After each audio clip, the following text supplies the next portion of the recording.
Assalamualaikum warahmatullahi wabarakatuh. Halo, selamat siang pemirsa. Berjumpa kembali dalam program Dialog Khusus bersama saya Sally Febrilia Mayora. Kali ini kita akan membahas tema yang spesial pemirsa, yaitu pekerja migran dan kebijakan pemerintah. Ya, pemirsa, telah hadir di studio Batam TV Bapak Amri Abdi Piliang, Wasekjen 1 Komnas LPKPK, atau yang kita kenal dengan Komisi Nasional Lembaga Pengawasan Kebijakan Pemerintah dan Keadilan, yang belakangan ini aktif memperjuangkan kepentingan buruh migran atau dahulu kita kenal dengan Tenaga Kerja Indonesia atau TKI. Kita langsung saja sapa Bapak Amri Abdi Piliang. Apa kabar Bapak Sekjen? Kabar baik. Selamat sore Ibu Sally. Selamat sore Bapak. Pak, kita terlebih dahulu ingin bertanya dan juga pemirsa Batam TV tentunya sudah penasaran Pak, apa sebenarnya peran dan tugas Lembaga Komisi Nasional LPKPK ini Pak? Ya, Lembaga Pengawasan Kebijakan Pemerintah dan Keadilan ini melakukan fungsi pengawasan terhadap penyelenggara negara. Baik. Demikian juga kepada kebijakan-kebijakan yang dinilai tidak pro kepada rakyat. Inilah tugas dan fungsi kami sebagai NGO. Baik, sebenarnya apa persoalan buruh migran saat ini yang paling krusial yang menjadi perhatian Komnas LPKPK ini? Ya, yang terjadi saat ini terjadi stagnasi penempatan pekerja migran Indonesia secara resmi dan prosedural. Baik. Sehingga justru yang banyak sekarang ini mereka pada menempuh jalan pintas gitu, yang prosedural dan ilegal, bahkan beresiko terhadap nyawa mereka sendiri. Baik. Seperti itu. Jadi siapa yang harus bertanggung jawab terhadap kondisi pekerja migran saat ini Pak? Nah, atau lembaga-lembaga negara mana saja yang seharusnya memberikan andil dalam memperbaiki sistem atau iklim bagi perbaikan pelayanan dan penanganan pekerja migran ini? Dalam hal ini tentu yang bertanggung jawab, institusi yang bertanggung jawab adalah Badan Perlindungan Pekerja Migran Indonesia, iya, atau yang disebut BP2MI, sebagai pelaksana kebijakan. Tentunya bekerjasama dengan Kementerian Tenaga Kerja yang membuat kebijakan, regulasi, dan bekerjasama juga dengan Kementerian Luar Negeri, dan juga tentunya Kementerian Hukum dan HAM, dalam hal ini Dirjen Keimigrasian. Seperti itu, Bu. Baik. Nah, kalau kita lihat bersama Pak nih, apa sebenarnya pertimbangan pemerintah ini menutup atau memperketat peran dari pelaksana penempatan pekerja migran Indonesia atau P3MI yang dulu namanya kita bersama kenal yaitu PJTKI, sehingga tidak ada penempatan pekerja resmi saat ini? Ya, jadi pekerja migran Indonesia ini apa namanya ya? Pada saat dulu itu sering kita lihat di berita-berita terjadi permasalahan-permasalahan di luar negeri. Betul. Sehingga itu diberitakan berulang-ulang dan bahkan berbulan-bulan gitu. Sementara yang pulang berhasil bawa uang membangun kampungnya tidak pernah diekspos, sehingga cenderung penilaian terhadap pelaksana penempatan ini negatif, sehingga perlu dilakukan pengetatan seperti itu. Dan di dalam pembuatan undang-undang perlindungan pekerja migran juga pihak pelaksana penempatan tidak dilibatkan. Nah, jadi sehingga kami menilai ini pincang gitu. Apa yang dibuat kebijakan tidak bisa diimplementasikan di lapangan seperti itu. Jadi kebijakan yang ada ini sebenarnya implementasi di lapangan ini masih kurang ya Pak ya? Ya, masih kurang. Baik. Terutama sejak diterbitkannya Peraturan Kepala Badan Nomor 9 Tahun 2020, di mana di situ menyebutkan pembebasan biaya penempatan bagi 10 jenis pekerjaan, dan ada 14 komponen biaya penempatan. Nah, di sini kami menilai ada 4 komponen yang bukan biaya penempatan tapi dimasukkan sebagai biaya penempatan dan wajib dibebankan kepada pemberi kerja, sehingga pemberi kerja yang ada di luar negeri tidak mau menerima kebijakan tersebut karena mereka punya regulasi di negara penempatan, apa yang harus ditanggung oleh pekerja asing dan apa yang ditanggung oleh pemberi kerja, seperti itu. Jadi kami berharap bahwa peraturan Kepala Badan Nomor 9 ini dapat direvisi sehingga sinkron apa yang dimaksud dengan biaya penempatan, apa yang dimaksud dengan biaya pelatihan, apa yang dimaksud dengan biaya dokumen jati diri, seperti itu. Jadi semuanya itu tidak bisa sama rata ya Pak ya? Iya, tidak bisa digolongkan semuanya dibebankan menjadi biaya penempatan, dibebankan kepada majikan, seperti itu. Baik, lalu sebenarnya bagaimana dengan standar operasional dan prosedur penempatan TKI atau buruh migran ini Pak? Kalau standar operasionalnya tentu kita mengacu kepada Undang-Undang 18 2017 dan PP 59. Baik. Dan itu sudah berjalan di lapangan dengan baik atau seperti apa Pak yang di lapangan sesuai dengan standar operasional ini? Ya, jadi regulasi ini belum seluruhnya bisa diimplementasikan di lapangan, termasuk juga dalam Undang-Undang 18 2019 seperti layanan terpadu satu atap itu belum bisa diimplementasikan. Walaupun sudah banyak di beberapa daerah didirikan lembaga terpadu satu atap, tetapi mereka belum bisa melayani sepenuhnya para calon pekerja migran untuk melengkapi dokumennya di layanan terpadu satu atap tersebut. Baik. Ya, kalau kita lihat Pak, dari dulu kabarnya penempatan tenaga kerja di luar negeri biayanya ini cukup tinggi. Nah, apa saja Pak ini komponen biaya yang harus dikeluarkan calon pekerja migran Indonesia sebelum sampai ke negara tujuan? Ya, jadi sesuai amanah dalam pasal 30 itu sudah jelas di situ dilarang membebankan biaya penempatan kepada calon pekerja migran. Oh begitu. Ya, jadi biaya pekerja migran ini wajib dibebaskan biaya penempatannya. Nah, dan selanjutnya diatur di dalam pasal 2 di ayat 2-nya, yaitu diatur oleh peraturan kepala badan. Nah, peraturan kepala badan nomor 9 tahun 2020 baru berusia 2 tahun diterbitkan. Di sini yang membuat rancunya.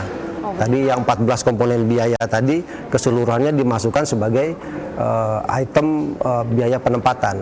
Seharusnya ada komponen biaya pelatihan dan sertifikasi itu tidak dimasukkan ke dalam komponen biaya penempatan, tapi diserahkan sepenuhnya kepada Dirjen Bina Latas Kementerian Tenaga Kerja, karena mereka yang harus mengurus menentukan berapa nilai biaya pelatihan, bagaimana silabusnya, berapa kali jam tatap mukanya, kemudian berapa biaya uji kompetensinya, berapa biaya prakteknya, sampai mereka dinyatakan kompeten dapat sertifikasi. Nah, itu harus diatur oleh Kementerian Tenaga Kerja, Dirjen Bina Latas, dan sudah diatur di dalam pasal 39 Undang-Undang 18 2017. Baik. Gitu.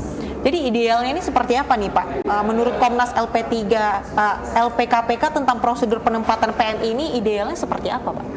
Ya, idealnya peraturan Kepala Badan nomor 9 2020 itu untuk segera direvisi. Nah, memisahkan antara biaya penempatan dengan biaya pelatihan.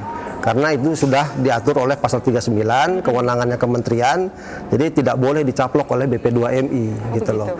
Ya.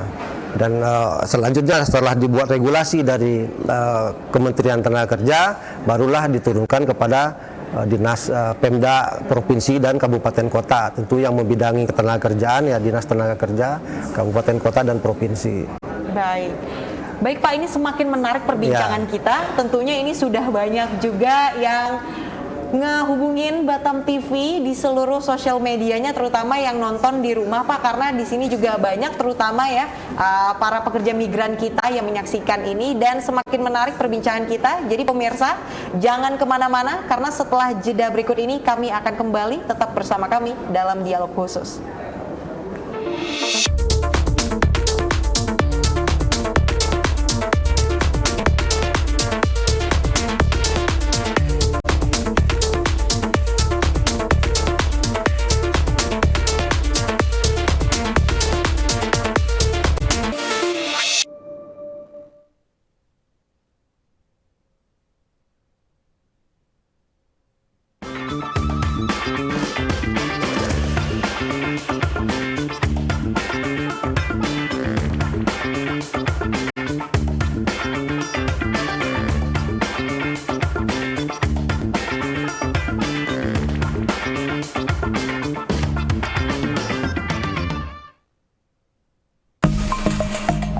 TV, inspirasi Kepri. Halo warga Kepri, kini siaran Batam TV bisa Anda download aplikasinya di Google Play Store dengan ketik JPM Stream di kolom search lalu unduh aplikasinya. Anda bisa menyaksikan program Batam TV.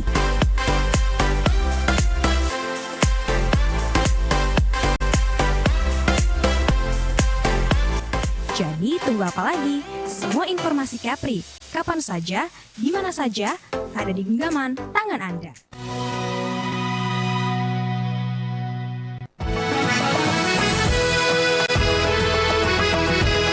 Traveler, saksikan Eksotis Kepri setiap hari pada pukul 7 pagi, 3 sore, dan 8 malam waktu Indonesia bagian Barat di Batam TV.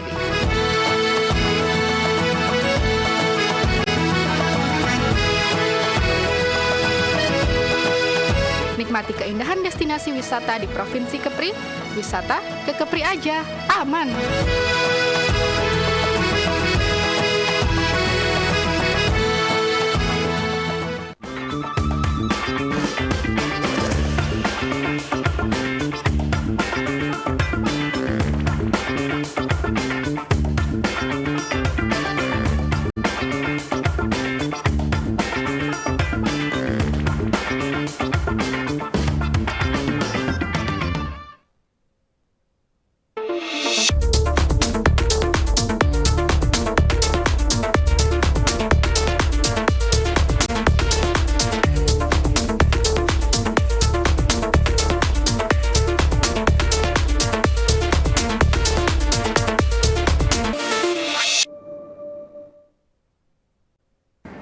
Ya pemirsa, Anda kembali bersama kami dalam dialog khusus. Di awal tadi kita sudah mendengarkan bersama bagaimana terkait akan regulasi dan juga kebijakan-kebijakan dari pemerintah setempat dan juga pemerintah pusat tentunya. Namun kita sekarang akan kembali berbincang bersama Bapak Amri ini terkait akan kasus yang baru-baru ini terjadi, Pak. Ya. Nah, kalau kita lihat bersama, memang baru-baru ini ada korban akibat kapal pengangkut rombongan PMI karam di laut dan kemudian dinyatakan korbannya sebagai calon pekerja ilegal. Nah, apa yang ingin Bapak katakan dengan adanya peristiwa tragis ini, Pak? Ya, kalau kami sebagai pengawas kebijakan pemerintah tentunya ini tidak terlepas juga dari regulasi pemerintah. Mengapa tidak dibuat regulasi yang mempermudah para calon pekerja migran untuk mendapatkan kelengkapan dokumen pra penempatan sehingga mereka tidak perlu lagi menempuh jalan-jalan yang ilegal, tapi bisa dilayani untuk melengkapi dokumen pra penempatannya sehingga mereka dapat bekerja menjadi pekerja migran yang resmi dan prosedural. Baik, jadi sebenarnya ini juga ada kaitannya erat dengan kebijakan dari pemerintah itu sendiri ya Pak ya. Jadi kasus-kasus seperti ini kedepannya akan dapat terhindari atau muncul di masa depan. Akan diminimalisir lah kan gitu.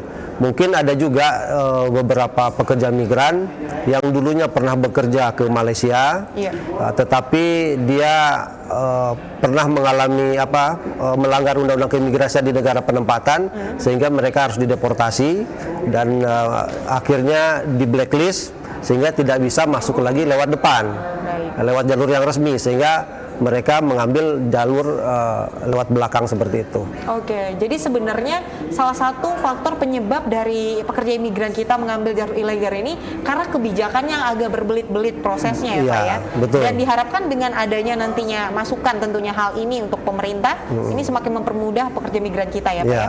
Tapi bisa Bapak tolong jelaskan mengenai macam-macam dari jalur dari penempatan itu Pak. Nah, karena ini ada bahasa-bahasa yang mungkin pemirsa juga tidak pahami Pak, seperti G2G atau G2P, G2P lalu juga P2P ya Pak. Nah, apa dampaknya bagi pekerja migran Indonesia atau PMI ini Pak kalau semua jalur itu dibuka Pak? Nah, kalau mungkin Bapak bisa jelaskan terlebih dahulu kepada pemirsa apa itu Pak jalur-jalurnya itu Pak? Ya, jadi G2G itu adalah government to government. Jadi penempatan yang dilakukan antara pemerintah dengan pemerintah. Pemerintah Indonesia dengan pemerintah negara penempatan.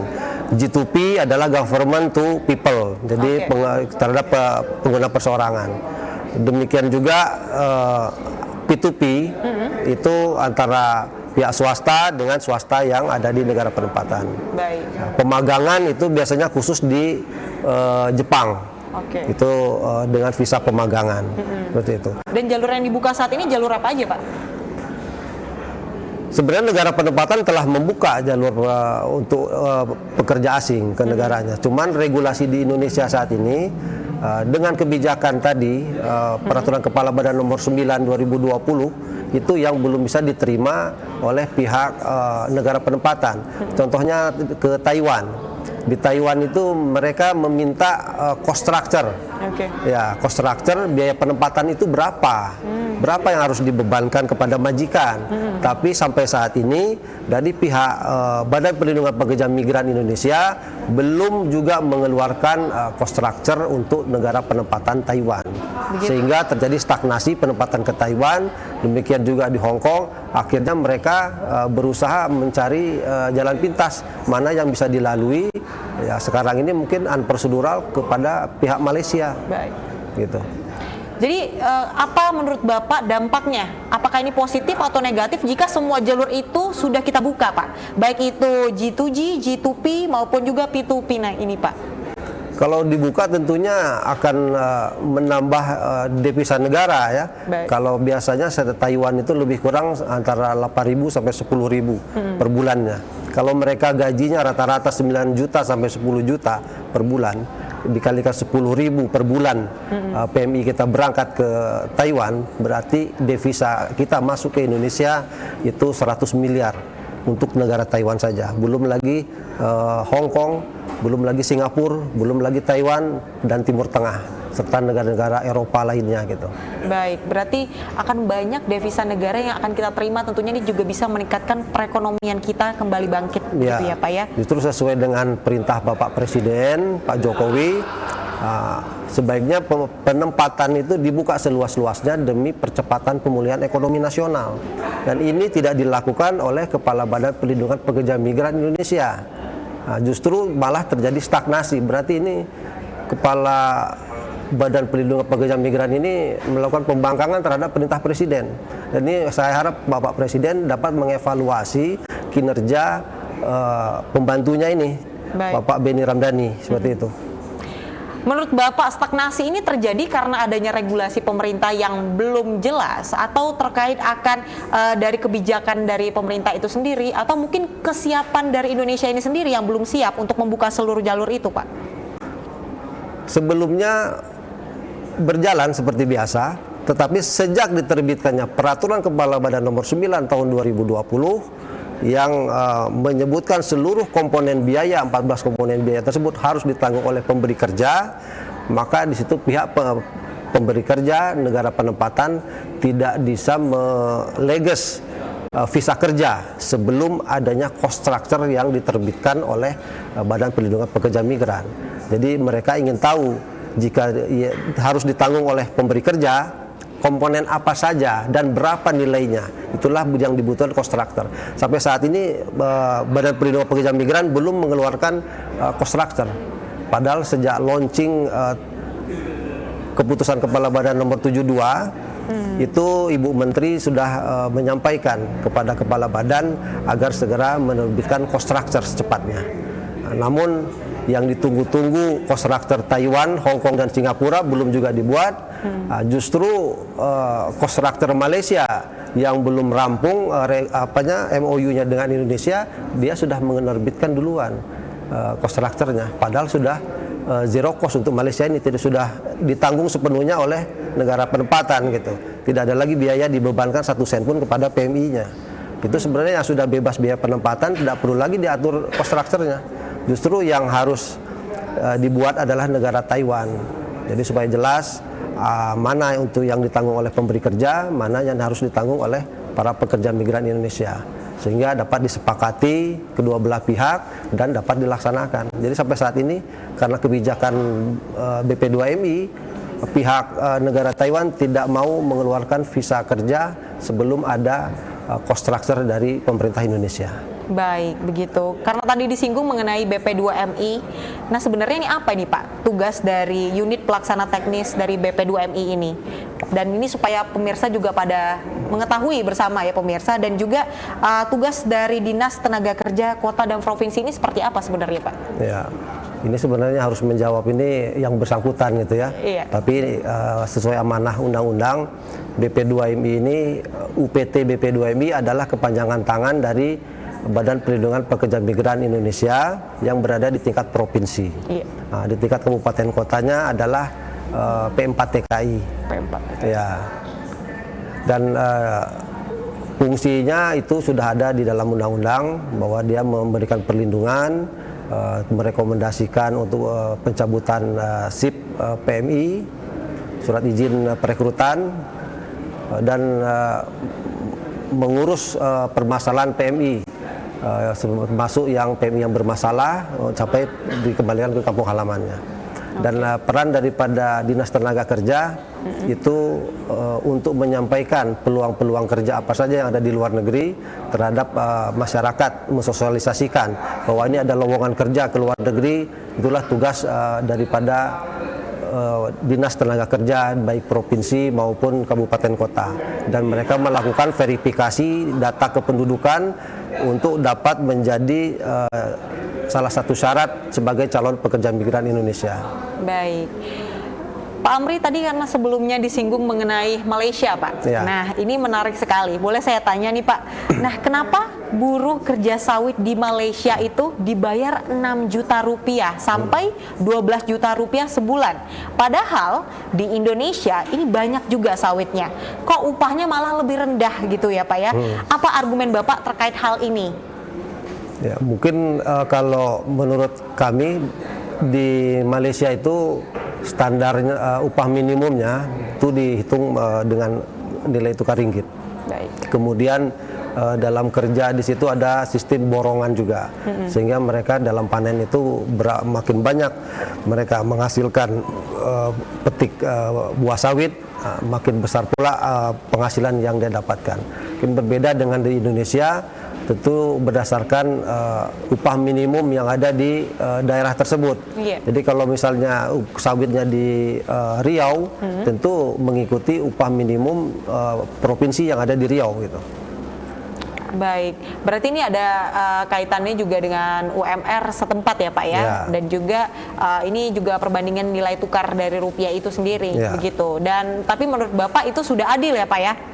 Antara Ya. di Malaysia dan di sini berarti sudah disesuaikan. Jadi pembagian Ya. itu sudah adil, begitu. Jadi kalau upah sawit di Indonesia lebih tinggi, untuk apa mereka bondong-bondong keluar? Kalau memang lapangan pekerja di Indonesia banyak gitu kan, dan upahnya juga lebih tinggi. Justru karena upah minimum di Indonesia ini rendah dan kesempatan kerja juga sedikit, makanya mereka berbondong-bondong lah sama-sama pergi hijrah ke luar negeri untuk memperbaiki perekonomian keluarga mereka gitu. Baik, kalau kita berbincang dari awal dan juga kita sudah menelisik terkait akan kebijakan-kebijakan pemerintah terkait akan PMI dan migran Indonesia ini juga. Nah, kok kelihatannya ini pemerintah itu tidak begitu tanggap atau cenderung memperumit urusan PMI atau TKI ini ya Pak ya. Padahal kita juga membutuhkan devisa. Apa ini penyebabnya Pak? Apakah memang sudah dari budayanya ya kebijakan kita ini memperlambat dan mempersulit, atau sebenarnya kendala lain yang dihadapi pemerintah ini apa sebenarnya Pak yang Bapak tangkap? Sebenarnya kalau yang kami tangkap, kalau jujur ya kami katakan terjadi ada ego sektoral di antar kelembagaan di pemerintah kita. Kemudian kebijakan-kebijakan ini ada sistem menggunakan sistem komputerisasi penempatan pekerja migran Indonesia, namanya Sisko TKLN. Dan itu sudah tidak layak lagi untuk dipakai pada saat ini karena bertentangan, tidak sesuai lagi dengan Undang-Undang 18 2017. Karena Sisko TKLN ini adalah produk Undang-Undang 39 tahun 2004. Jadi sejak diganti Undang-Undang 18 2017, seharusnya Sisko TKLN ini tidak bisa digunakan lagi dan diperbaharui dengan namanya Sisko PPMI. Nah, Sisko PPMI inilah yang akan mengatur biaya penempatan tadi yang dikeluarkan oleh Peraturan Kepala Badan Nomor 9 Tahun 2020. Apa saja komponen biaya yang termasuk biaya penempatan, itulah yang dimasukkan layanan-layanan yang ada di Sisko PPMI. Nah, sedangkan yang berdasarkan pasal 5 untuk kelengkapan dokumen hingga PMI ini dinyatakan kompeten, itu diatur di dalam Sisko Sisnaker, Sisko Siap Kerja. Itu sudah disiapkan oleh Kementerian Tenaga Kerja, namun tidak mengatur tentang pekerja migran Indonesia karena terjadi ego sektoral tadi. BP2MI sepertinya ya ingin menguasai seluruhnya. Jadi sehingga tidak dilanjutkan, kementerian hanya mengurus yang domestik saja seperti itu. Nah, ini perlu kiranya yang lebih lebih berperan ya, seperti Bapak Presiden ataupun Komisi 9 untuk mencairkan, menurunkan eskalasi ego sektoral ini agar dapat bekerja sama antar lembaga tadi, menuntaskan antara Sisko Sisnaker dengan Sisko PPMI ini terkoneksi dengan baik dan juga terkoneksi ke negara penempatan sehingga pelayanan dapat dilakukan sesuai dengan amanah Undang-Undang 18 2017. Betul. Jadi ini ibaratnya harus ada kolaborasi yang baik juga antara yang memberikan dananya dan juga yang memberikan pelatihannya, begitu ya Pak ya. Jangan sampai nanti kita kuasai semuanya, dananya dari mana gitu. Tentu ini jadi PR ya Pak ya. Betul. Baik pemirsa, ini semakin menarik perbincangan kita. So jangan kemana-mana, tetap bersama kami. Setelah jeda berikut ini kami akan kembali dalam dialog khusus.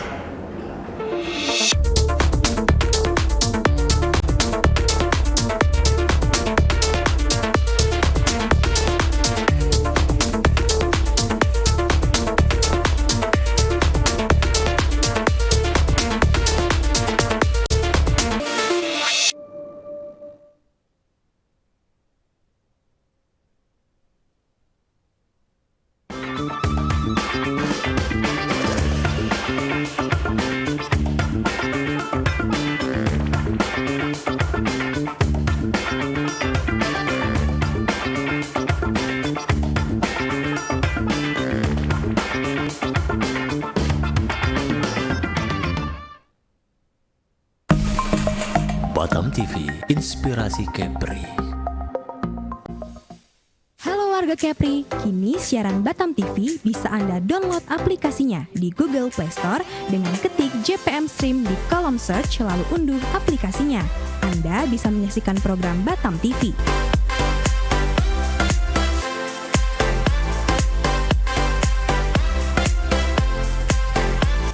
Jadi tunggu apa lagi? Semua informasi Kepri, kapan saja, di mana saja, ada di genggaman tangan Anda.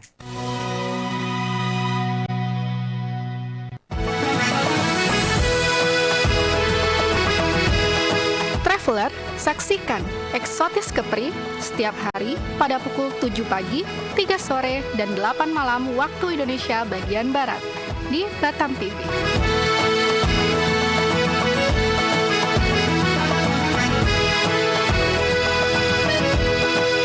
Nikmati keindahan destinasi wisata di Provinsi Kepri. Wisata ke Kepri aja, aman.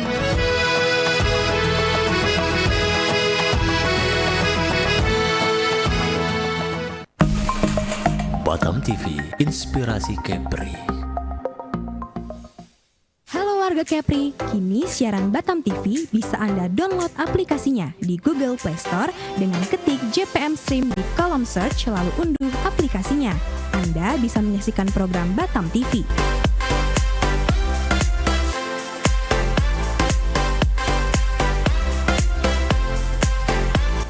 Jadi tunggu apa lagi? Semua informasi Kepri, kapan saja, di mana saja, ada di genggaman tangan Anda.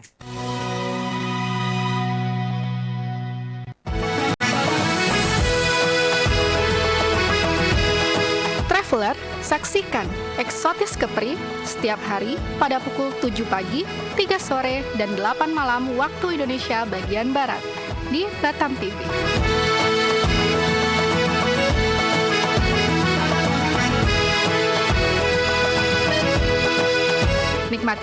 destinasi wisata di Provinsi Kepri. Wisata ke Kepri aja, aman.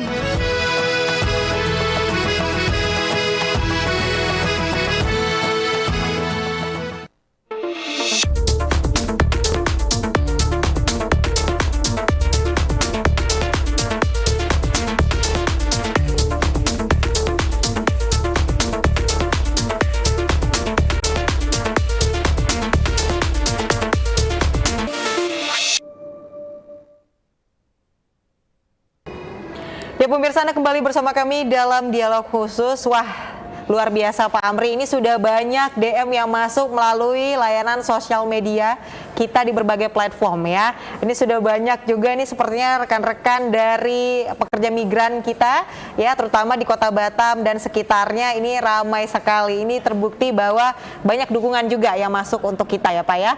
Nah, ini kalau kita berbicara nih Pak mengenai Batam dan sekitarnya, ini sudah meliputi Batam, Tanjung Pinang, Karimun ya, kota-kota dan kabupaten yang ada di Kepri nih Pak.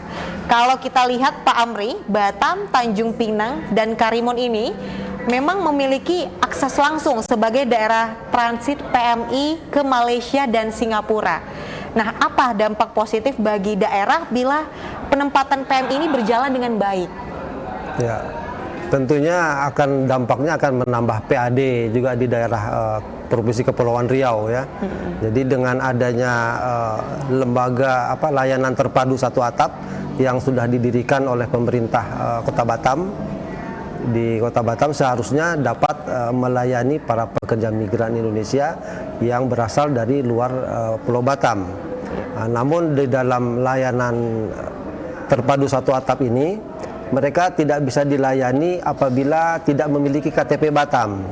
Jadi dari mana daerah asalnya, mereka harus kembali ke daerah asal, baru di sana akan diberikan ID, baru ID itulah yang akan masuk dalam Sisko PPMI yang ada di pemerintah gitu.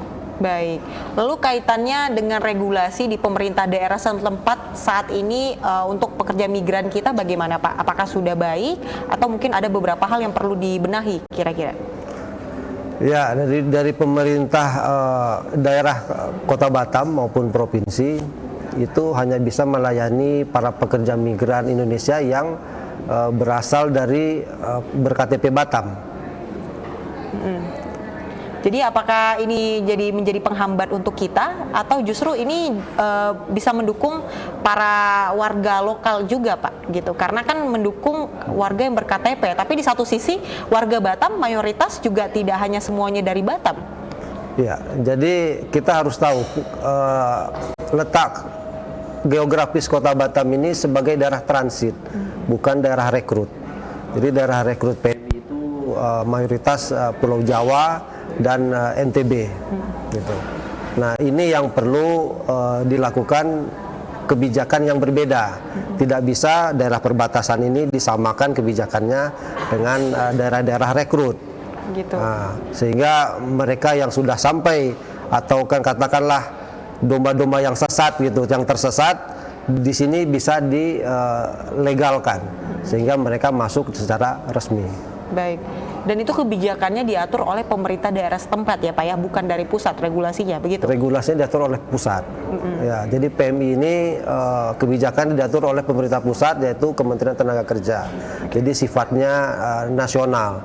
Seharusnya sesuai dengan amanah dalam pasal 38 tentang layanan terpadu satu atap, itu tujuannya untuk mempermudah proses pelayanan dengan cepat dan terintegrasi antara pemerintah pusat, daerah, dan provinsi. Jadi tidak ada lagi diskriminasi, oh ini bukan warga Batam, kamu harus ngurusnya di daerah asal kamu. Nah, itu sebenarnya salah. Menurut pandangan saya seperti itu. Seharusnya yang namanya terintegrasi, sejak dimasukkan NIK KTP, itu sudah terintegrasi di mana kampungnya, di mana desanya, ya kan, siapa keluarganya, sudah ada datanya di sana. Baik. Berbicara mengenai layanan terpadu satu atap yang telah Bapak sampaikan. Nah, ini di mana Pak letak dari pelayanan terpadu satu atap di Batam ini di mana? Lalu sebenarnya fungsi dan perannya ini seperti apa nih pelayanannya Pak? Ya, letaknya di Batam ini di Imperium. Oke. Nah, di Imperium Di mana layanan terpadu satu atap ini di dalamnya ada beberapa instansi. Ada imigrasi, ada Kementerian Kesehatan, ada BPJS, ada BP2MI, asuransi. Jadi mulai dari pra penempatan sampai PMI dinyatakan layak untuk ditempatkan, itu prosesnya bisa dilayani di layanan terpadu satu atap. Oh begitu. Ya, jadi sehingga mereka tidak perlu lagi susah payah mengurus dokumen, tinggal cari di mana LTSA, dia mau jadi PMI, mana PMI-nya, sebagaimana Batam ini pun juga sudah lengkap gitu. Tempat uji kompetensinya sudah ada, layanan TUK-nya, kemudian pelaksana penempatan pekerja migrannya, perusahaan penempatannya juga ada, baik pusat maupun cabang ada di Batam ini. Jadi sehingga tidak ada alasan lagi sebenarnya untuk dapat melaksanakan, menjalankan aktivitas di layanan terpadu satu atap. Namun kalau kita lihat sekarang ke layanan terpadu satu atap itu kosong, tidak ada pelayanan sama sekali. Jadi kalau memang tidak ada manfaatnya, ya lebih baik dibubarkan saja LTSA itu gitu. Oh gitu. Ya kan, membuang anggaran berapa harus menggaji honorer di sana, tenaga petugas-petugas yang di sana, kalau hanya duduk manis saja di situ, tidak ada aktivitas sama sekali. Jadi lebih baik dibuka seluas-luasnya dan dapat melayani, walaupun dia bukan warga Batam, bukan berKTP Batam, tapi dapat dilayani selagi ada perusahaan pelaksana penempatan yang bertanggung jawab sampai dia habis kontrak. Saya rasa tidak ada alasan pemerintah untuk tidak melayani para calon pekerja migran, sehingga mereka tidak perlu lagi mengambil jalan pintas, ya, nembak-nembak di pelabuhan ataupun lewat belakang, sehingga sudah terjadi kecelakaan, meninggal dunia, baru pada saling menyalahkan. Begitu. Pada cuci tangan semuanya, pemerintah tidak mau disalahkan. Jadi bagaimanapun kami berharap LTSA ini khususnya yang di Kota Batam sebagai wilayah perbatasan dapat melaksanakan kegiatannya sesuai dengan amanah pasal 38 Undang-Undang 18 2017 gitu. Dan apabila bisa terrealisasi dengan baik, tentunya akan menambah PAD bagi Provinsi Kepri dan juga khususnya Kota Batam, karena bagaimanapun juga pelayaran akan hidup gitu ya. PMI banyak yang berangkat ke Malaysia maupun ke Singapura, orang yang PMI yang pulang, kemudian juga taksi ya, transportasi lokal, ojek akan hidup, dan juga kebutuhan sehari-hari mereka perlu makan, akomodasi dan lain sebagainya akan mengalir perputaran uang ini di Provinsi Kepri seperti itu. Baik, ini sebuah langkah yang baik tentunya ketika ini sudah berjalan dengan baik. Ya, kita harapkan setelah dialog ini tentunya ini pemerintah setempat juga mendengar sehingga ada regulasi terbaru yang nantinya kita akan dengar bersama ya, kabar baik dan kabar gembira juga tentunya untuk para PMI kita. Begitu ya Pak Amri. Nah, terakhir Pak Amri, ini saya ingin mengetahui sebenarnya apa harapan Bapak Amri dan lembaga Komnas LPKPK dalam waktu dekat ini, dan apa langkah-langkah yang akan kita lakukan untuk mencapainya? Ya, tentu harapan kami ini penempatan pekerja migran ini dapat dibuka seluas-luasnya demi percepatan pemulihan ekonomi nasional. Baik. Sehingga tidak ada lagi PMI-PMI yang kita dengar nasibnya yang kurang beruntung gitu, karena mereka banyak terjebak dengan pihak-pihak ketiga yang tidak bertanggung jawab, yang kena tipu dan sebagainya. Tapi dengan adanya layanan terpadu satu atap di beberapa daerah, mereka cukup mencari layanan terpadu satu atap, di mana di situ ada perusahaan penempatan yang resmi, yang memiliki izin, jadi mereka tidak ditipu oleh para orang yang tidak bertanggung jawab. Nah, dan juga kita berharap juga para pelaksana penyelenggara negara melaksanakan fungsinya dan tugasnya dengan baik ya. Jangan ada membuat regulasi itu berujung kepada indikasi membuat celengan semar gitu. Begitu. Tahu celengan semar kan? Ya. Jadi mengadakan pungutan ini dan lain sebagainya, tapi tujuannya bukan untuk para PMI, justru untuk memperkaya diri dan kelompoknya masing-masing seperti itu. Baik, ini menjadi PR kita bersama tentunya.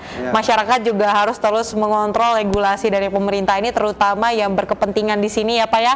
Dan tentunya kita berharap juga dari Komnas, LP, KPK ini terus dapat menjalankan tugas dengan baik, mengkontrol tentunya kebijakan-kebijakan pemerintah yang disejalankan dengan PMI kita. Dan kita berharap ke depannya dengan semangat dan dorongan bersama, semuanya dapat berjalan dengan baik dan juga ekonomi pulih karena ada output dari devisa-devisa kita, begitu ya. Dan yang lebih penting lagi, kalau bisa Batam ini LTSA-nya dijadikan sebagai pilot proyek nasional untuk melayani para calon pekerja migran, sehingga tidak ada lagi PMI yang mengambil jalan pintas, sehingga semuanya dapat ditempatkan secara resmi dan prosedural. Amin. Kita tentunya tunggu prestasi Batam yang selanjutnya, terutama dalam PMI kita ini, dalam menangani dan membantu PMI kita ini ya, dan menjadi pilot project ya Pak ya. Nah, terima kasih Pak Amri, tidak terasa ini bincang-bincangnya sangat menarik sekali ya, dan sudah banyak banget ini yang nge-DM kita karena ini memang sesuatu yang sangat dekat nih problemnya dengan Kota Batam ya Pak ya. Nah, semoga Bapak sehat selalu bersama rekan-rekan, dan kembali lagi tentunya dialog di sini Pak di kesempatan berikutnya ya Pak ya. Jumpa kembali Pak. Sehat-sehat selalu Pak Amri. Terima kasih Pak Amri. Assalamualaikum. Waalaikumsalam. Ya pemirsa, kerja kita bersama tentunya karena PMI dekat sekali dengan Kota Batam dan Kepulauan Riau ya. Tentunya ekonomi dapat pulih jika kita bersama-sama tentunya dapat mengontrol kebijakan pemerintah menjadi penyambung dari lidah masyarakat tentunya untuk bisa menyampaikan hal ini terhadap pemerintah, dan juga pemerintah diharapkan dapat memberikan kebijakan-kebijakan dan regulasi yang tepat sasaran tentunya untuk para pekerja migran kita terutama yang berada di Batam dan Provinsi Kepulauan Riau. Nah pemirsa, tidak terasa perjumpaan kita dalam dialog khusus ini ya. Jumpa lagi kita dalam dialog khusus selanjutnya. Saya Sally Febrilia Mayora dan segenap kru yang bertugas pada hari ini mengucapkan terima kasih dan pamit undur diri dari hadapan Anda. Selamat siang dan sampai jumpa. Wassalamualaikum warahmatullahi wabarakatuh.